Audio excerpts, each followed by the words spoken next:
Hi everyone. We are going to go over the normal probability distribution. So the normal probability distribution is a particular shape. It's the shape that we've been seeing in the news lately. The COVID-19, the curve. The curve is it's not very unique. It's seen in nature a lot. And this curve is what we're going to study. Now, when we studied the probability distributions before, they were discrete. Now we're going to do them for continuous values, where the x value will be, again, continuous. Now, this normal distribution has these things called parameters. Instead of x bar, we are now, instead of samples with x bar, now we have mu, which is population mean.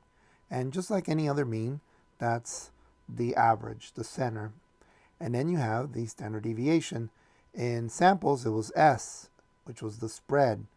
Now we have sigma, which we've seen before just a little bit. I did describe the formula a long time ago. But sigma is the population standard deviation. And these two are enough to describe the random variable, which is the x-axis. Random variable just means, it tells you what you're studying. And as we go along and look at these problems, you'll see that we are studying different things. Now, as you can see with the normal distribution, the mean is in the center.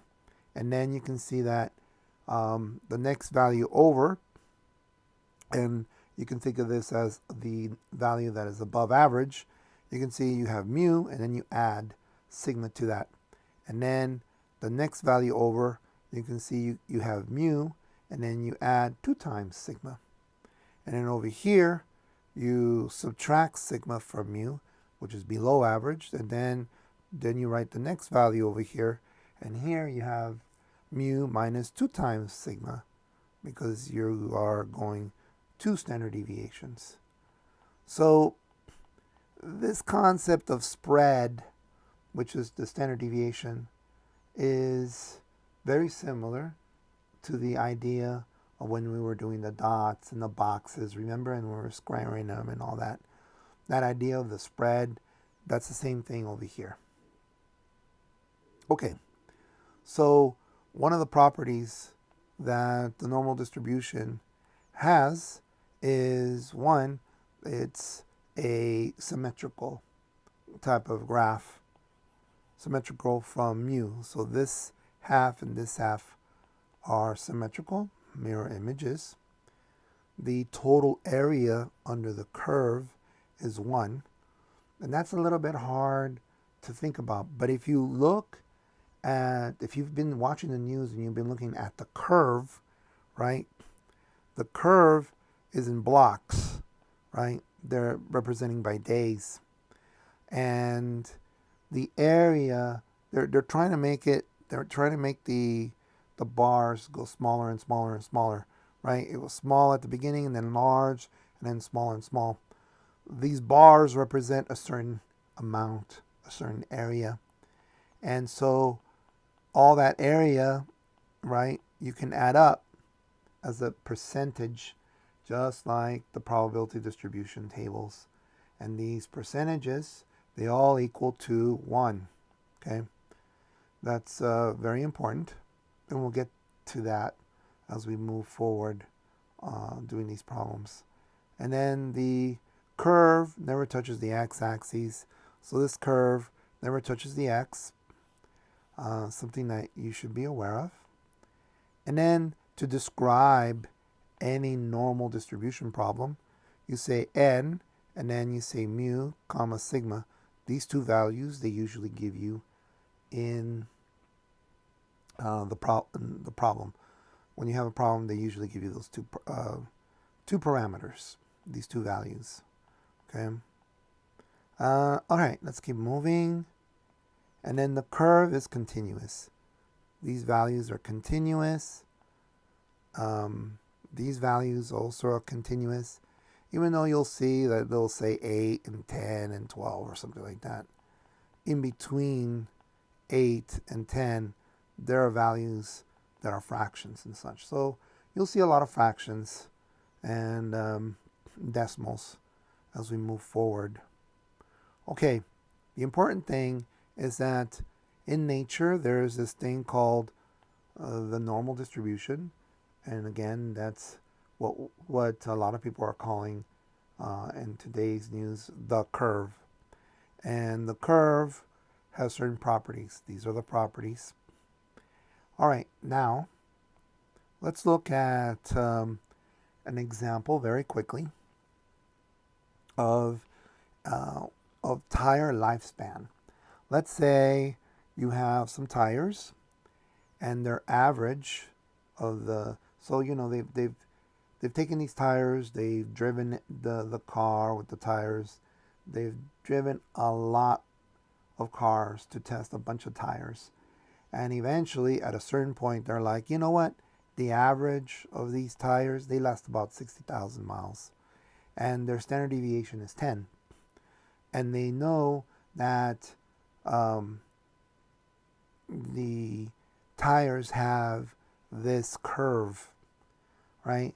The data, when they draw the data, it doesn't look like, oh, it's climbing all the way. There's data that's climbing up. It's climbing and then going down, and it's not a sharp like go up and then drastically you go down, right? It's a curve shape, and this particular observation, it did that. Also, on the bottom, because we know the mean to be 60 and the standard deviation to be 10, we can add 10 to 60 to give you 70, and add another 10 to 80. That gives us the x-axis. And then we can subtract 10 from 60 and another 10 from 50. Where did you get the 10? Well, they give it to you.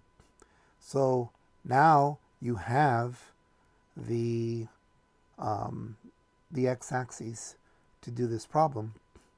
And like I mentioned before, all these dots that you see here, those were the tires that they used. Some tires popped at 80,000 miles. Some tires, wore out at 50,000. Some tires wore out at 60,000.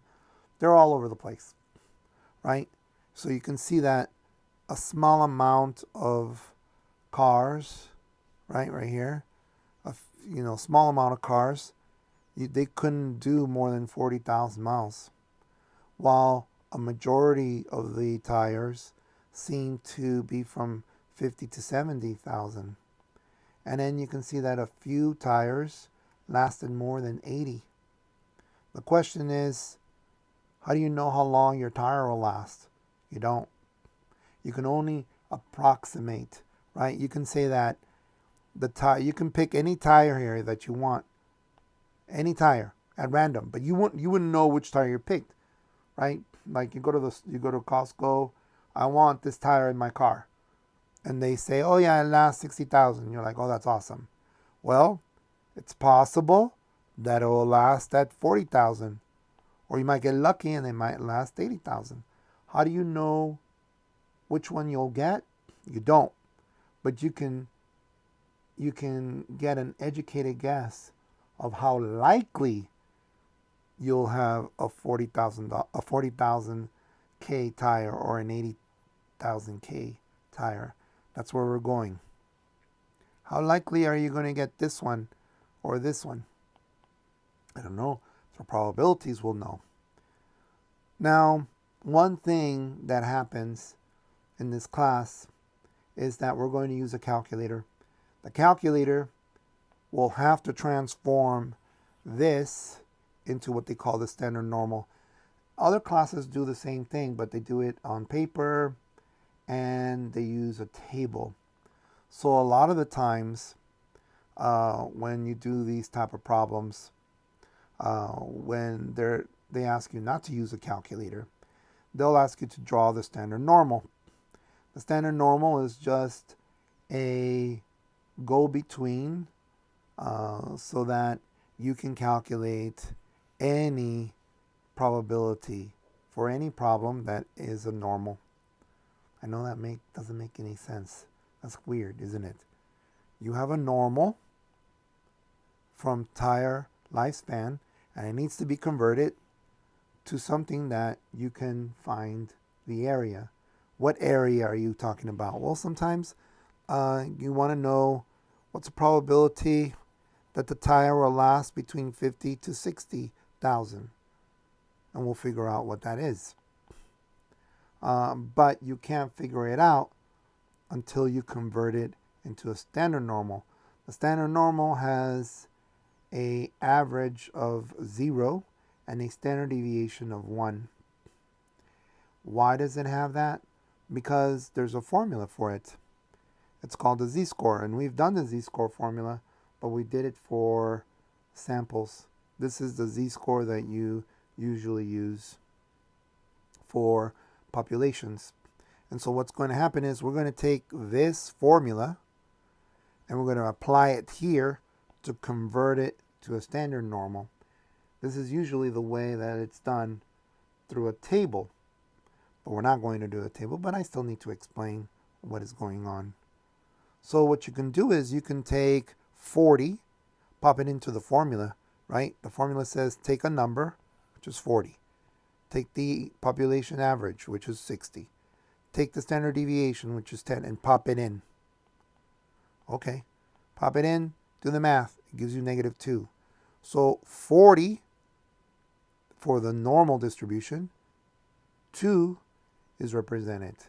-2. This -2 is that -2. So you see how this 40 is on the left. So is this number -2. It's just converting these x values into z values. And again, why would you want to do that? Because there's a table that will help us answer these questions. But not only that, we're going to use our calculator to help us solve it. And then you can do the next one, 50K. Right? You pop it in this formula, pop in 50, you get -1. You can see -1's over here. So you can see it's on the left side. It's over here on the left side. It matches. Then hold on here. Let's do this again. Let's go back here. Okay. Then we pop in 60. 60, take away 60 is going to be 0 divided by 10. And now we have 0. Now, why would the average be 0? Well, that's right. It's a balance point. Okay, keep going. Z70 equals 70, take away 60 divided by 10 gives you 1. There it is. Right? This 1 is this 1. This 70 is converted to a 1. So we're taking this and converting it. And then the next number, 80, we pop in 80 into the formula, it gives us 2. Now, in every single case, almost every single case that I've spoken to you, we talk about the balance point, right? At the beginning, it was the balance point of the mean. Standard deviation, we needed to know where the mean is because we extended ourselves from the mean. When we were doing regression, we needed X bar, Y bar because that would be a tipping point for drawing the line. Same thing over here. We're getting this problem and we're converting it into some type of balance point, which is 0. This is balanced. Okay, it's balanced so that it can this standard normal could take in any problem that has a normal curve. Any normal curve problem can be converted into a standard normal. Why? Well, if you think about it, the life tire span must have a probability distribution table specifically for tire life, right? And sure, you would have to start at 40, 40.1, 40.15, 40.2, 2, 40.25. But what about if we even want to make it even more like detailed? Yeah, maybe 40, 40.001, 40.002.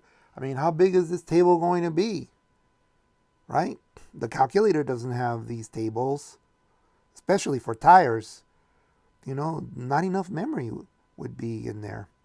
So somebody figured out very quickly that these normal distributions, right, these normal distributions in life can be converted into one particular table. And that table, you can look it up in a book, but we're not going to use that table. We're going to use a calculator. All right, that might be a little confusing.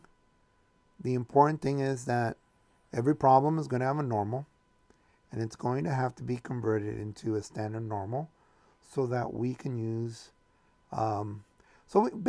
basically, that not because we're necessarily using the calculator, but we're going to be using it more for estimating. We're going to estimate things. The estimation is pretty important. Okay, estimating to get the right answer, because these particular problems are really easy. After a while, you'll be like, oh, that's easy. I know how to do it. I can just take out my calculator, punch in a bunch of numbers. I get the answer. I'm home free. Yes, I know. But the thing is, you need to draw it. You need to draw it and explain it. That's the hard part. And that's why we're spending a lot of time here. All right, let's move on. So let's talk about the empirical rule. What we're going to do is that standard normal curve, we are going to look at it a little bit more closely. So the empirical rule provides a quick estimate of the spread of the data for the normal distribution as well as the area under the curve.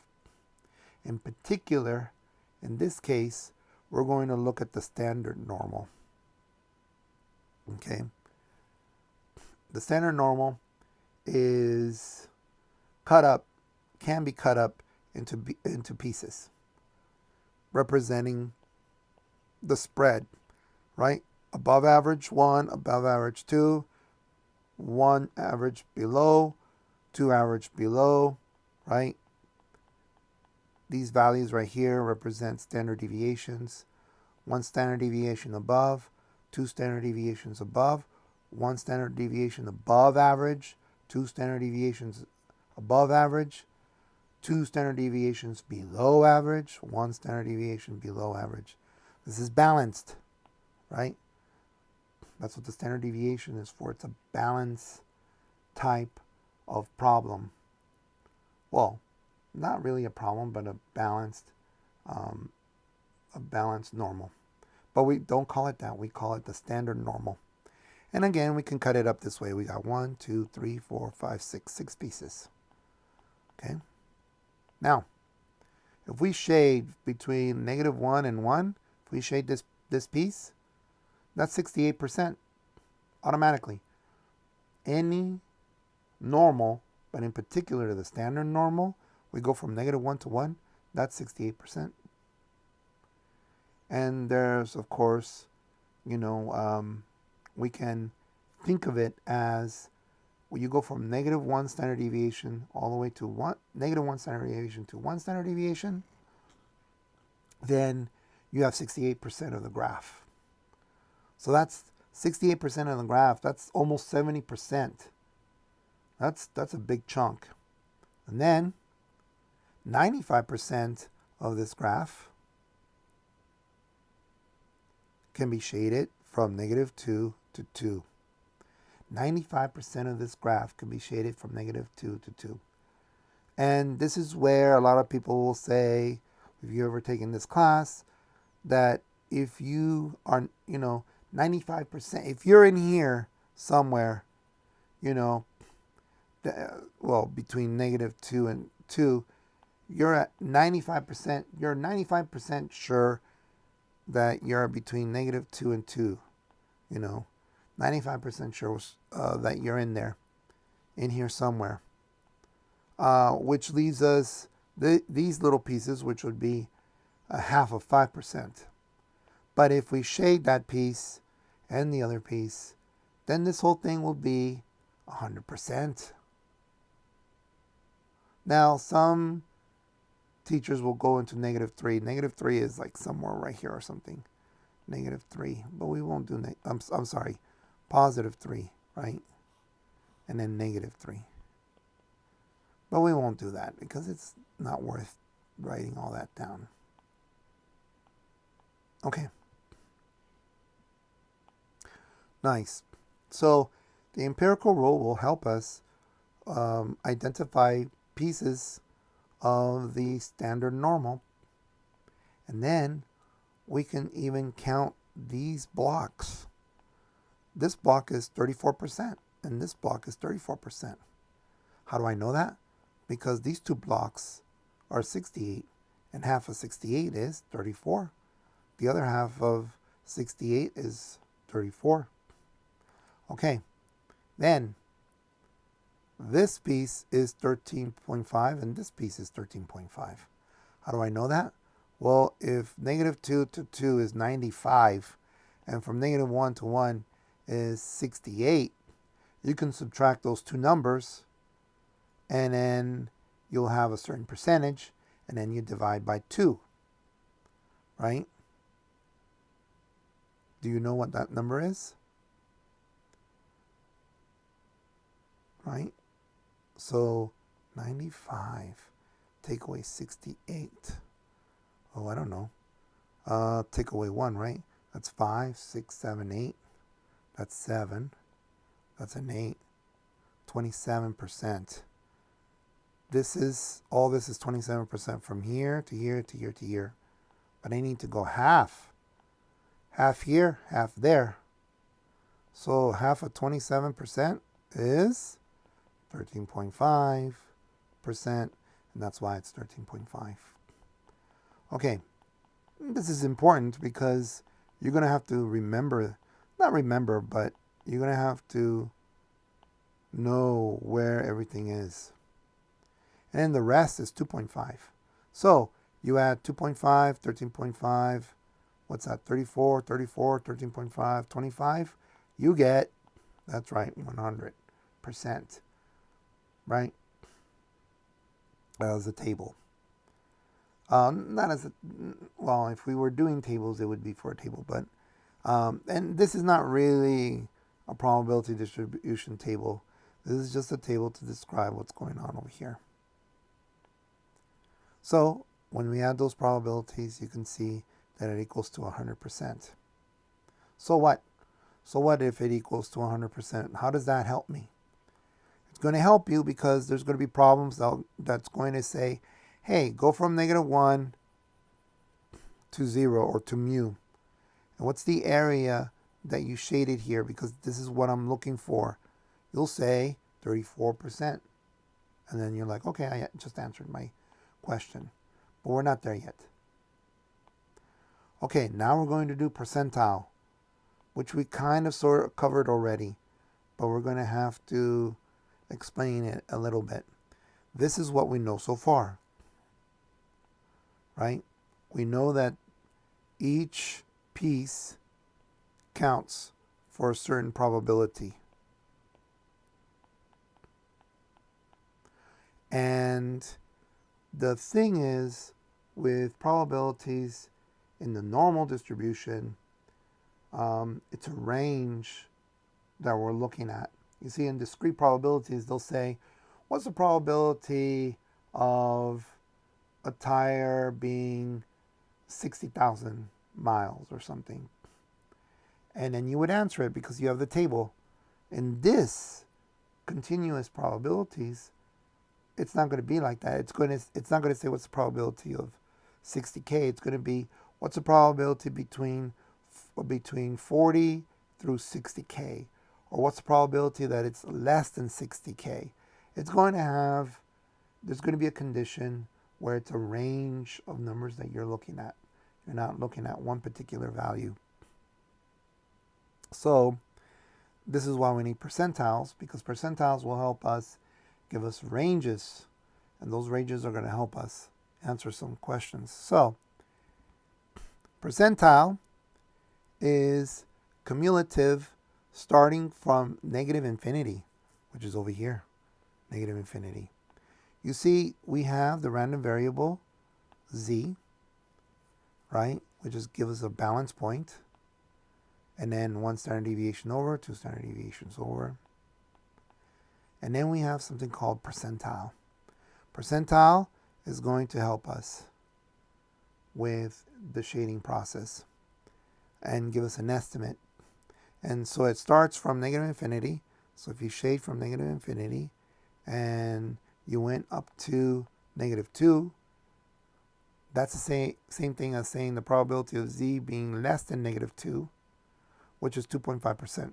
So this is 2.5%. Shade it. Okay.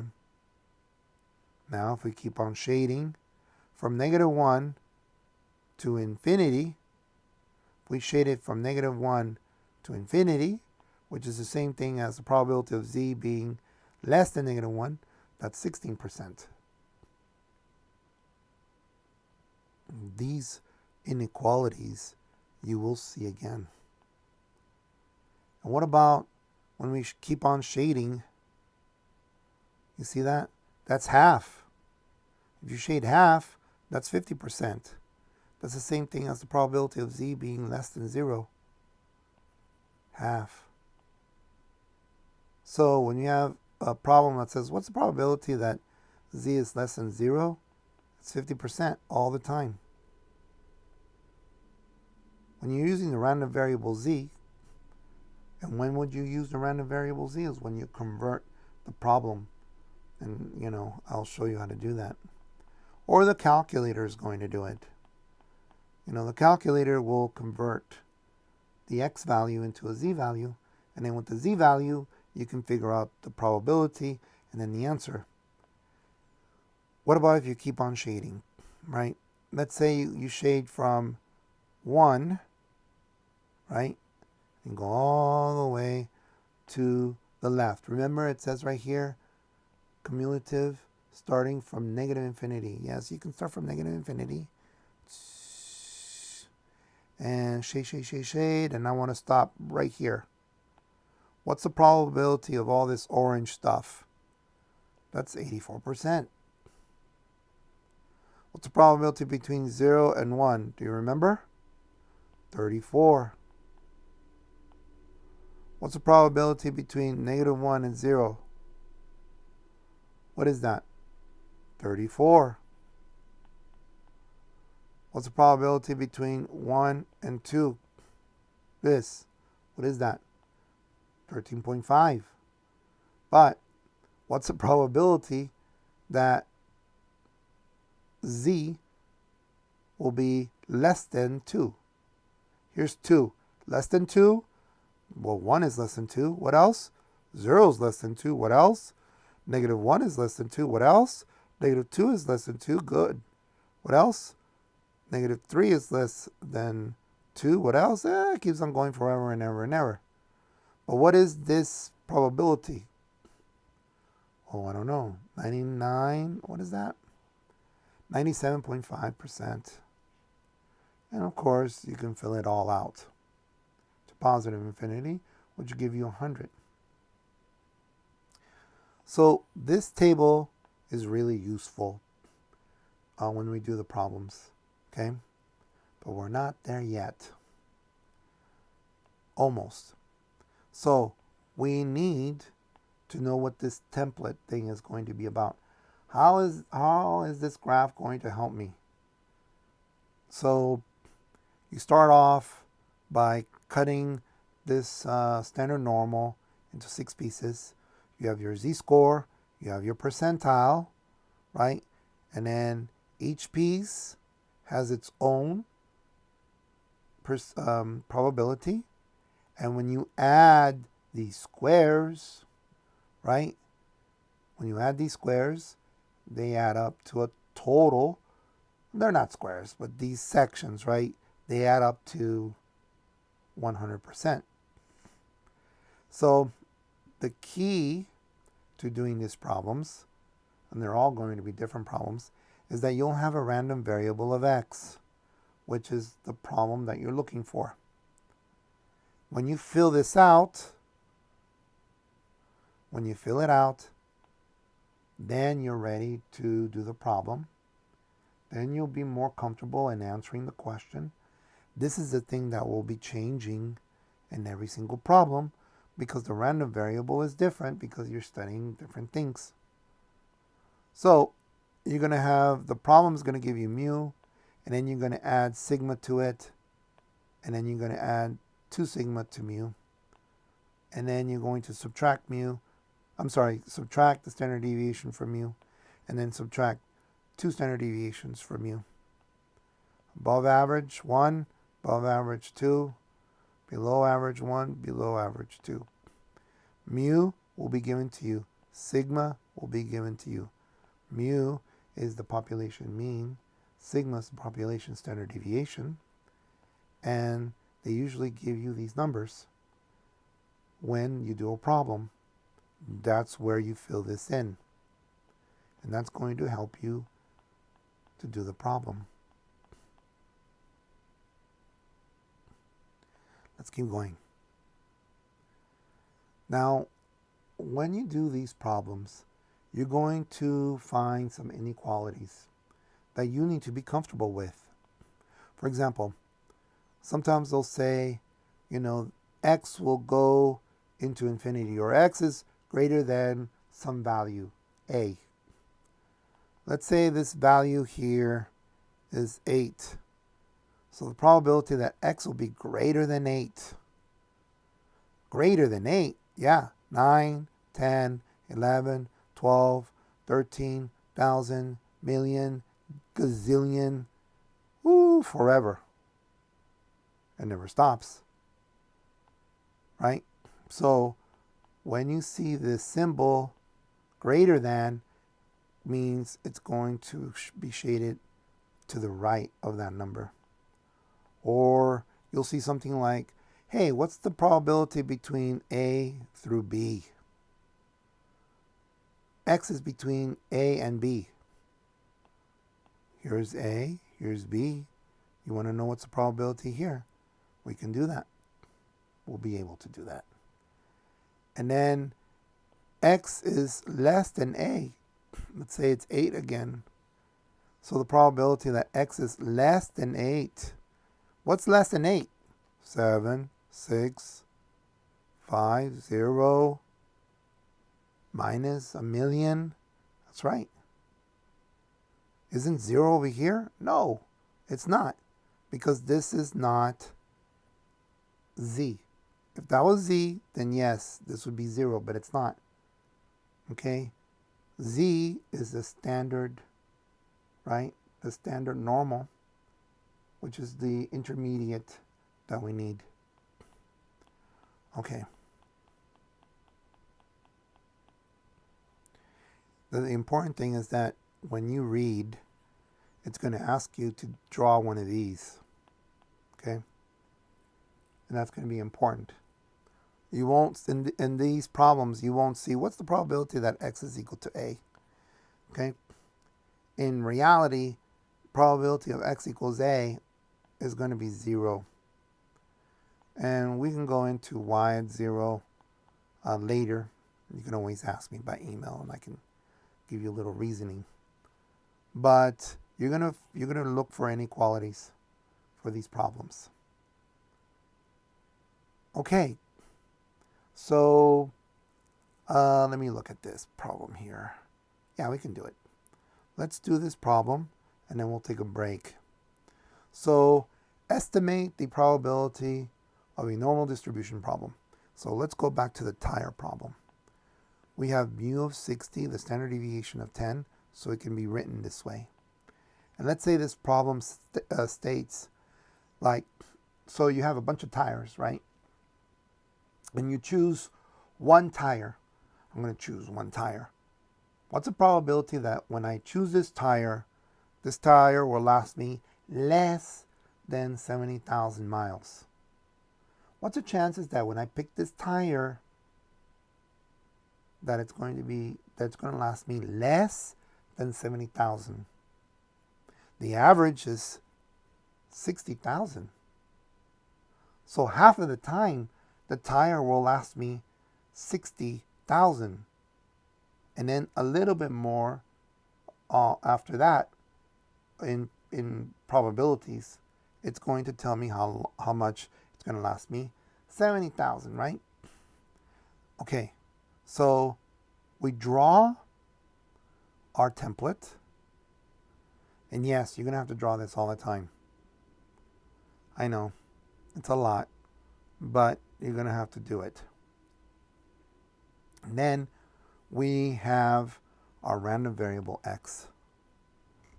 Okay, so we're going to put the mean at 60 because it told us it's 60. That's the center.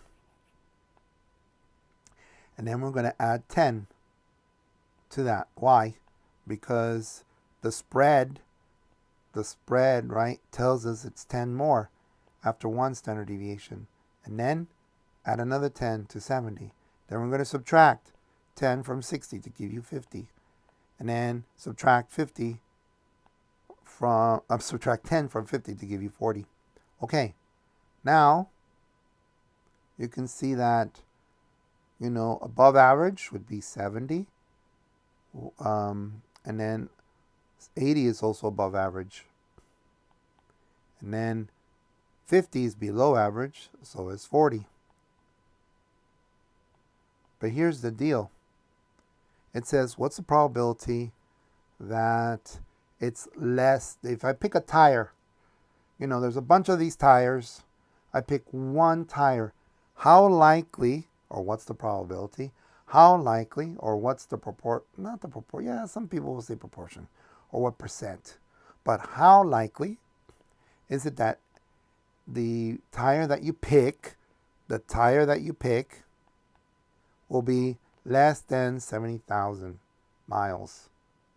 Again, you don't know, but how likely is it? Well, we start at 70, right? And we shade to the left. Why? Because we want to go less than 70. Oh, this is 70. This is what, 75 or something? No, 70, 65, right, 65, 60. Should we stop there? No. We gotta keep going. Less than 60, okay. So we go all the way to 50. No, we gotta keep going more. Okay, keep going more. Let's shade more until we hit infinity. So this shaded piece is 84%. Hey, not bad, 84%. This is an estimate. This is not the true value. This is an estimation. This is what you're going to have to do every single problem. Then you'll take out your calculator and then you'll be finding the answer. What does this tell me? Let me see. Yeah. What does this tell me? 84% of the tires will have a lifespan of less than 70,000. So if I pick a tire, right? Like there's a bunch of tires, these type of tires. And then you say, you know what? I want that tire. Okay, so the mechanic grabs that tire. How likely is it going to last less than 70K? How likely? 84% of the time. 8 out of 10 chance that it's going to last less than 70. But that doesn't really tell me anything, does it? Because what this is telling me is like it can last 40K, 50K, 45K, 55K, 65K, 60K, 59K. It can last any of these below 70s. So it can last you even 30K, 20K, 10K. It doesn't really tell me anything. It just says that 84% of the chance will last. 84% of the time the tire will last me less than 70. What a better question would be, hey, if I pick a tire from that rack, what's the probability that it will last me more than 70K? That sounds even better. I pick a tire from that rack, how long is it going to last me? Is it going to last me more than 70K? And you would say, what would be the answer? Well, that's shading this way, right?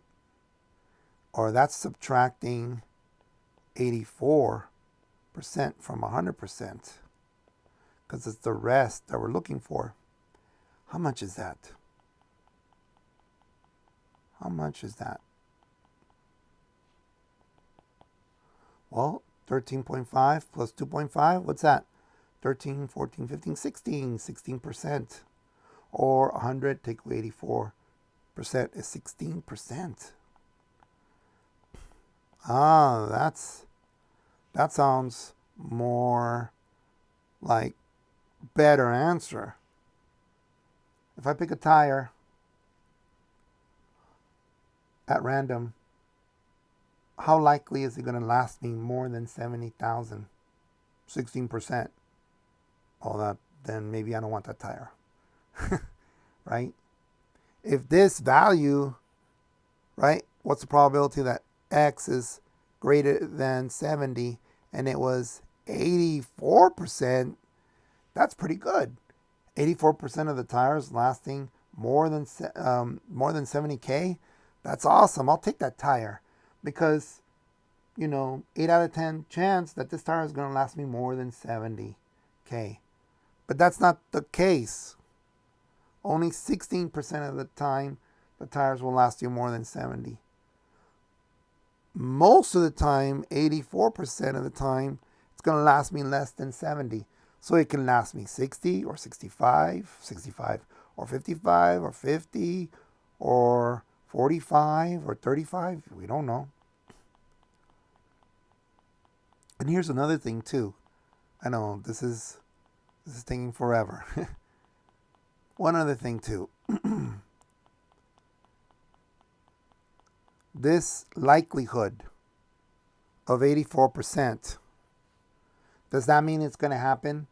That, sure, in the long run, 8 out of 10 tires will last you close to 70,000 miles. 70,000. But could it last you longer? Yeah, 84% will last 70,000 or less. But could it last longer? Sure it can. There's one of those tires that even though 8 out of 10 of those tires will last you less than 70,000, it's possible that this tire will last you more than 70. But we already talked about that. There's a 16% chance that it will last you that long. All right? So the wording is a little bit important. Is it less than 70, greater than 70? And here's another thing to consider, which we're not going to consider right now. What about a group of tires? What about I want 4 tires?